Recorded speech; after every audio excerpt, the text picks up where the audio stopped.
ఆ ఊర్లోనే పెళ్లి చేసుకోవాలని చూస్తాము. ఎక్కడ మంచి సంబంధం ఉంటే అక్కడ చెప్తాం. అలాగా నేను ఇక్కడికి వచ్చిన తర్వాత ఈ ప్రజలు నాకు పట్టం కట్టిన తర్వాత నేను ఇక్కడే ఉండి ఈ ప్రజలకు అందుబాటులో ఉండి ఈ అనకాపల్లికి మంచిగా ప్రజలు ఏ విధంగా కోరుకుంటున్నారో, ప్రజలు ఏ విధంగా ఎక్స్పెక్టేషన్స్ పెట్టుకున్నారో అంతకు రెట్టింపు ఉత్సాహంతోనే ఇక్కడే పనిచేసి ఇక్కడే నివాసం కూడా ఏర్పాటు చేసుకుంటామని చెప్పేసి మీకు తెలియజేస్తున్నాను.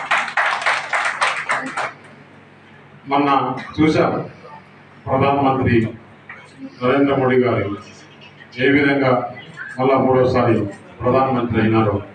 ఎందుకు చెప్తున్నానంటే ఆంధ్రప్రదేశ్ రాష్ట్రం విభజించినప్పుడు 42 పార్లమెంట్లు ఉన్నాయి. ఆంధ్రప్రదేశ్లో ఇప్పుడు విభజించిన తర్వాత 25 వచ్చినాయి.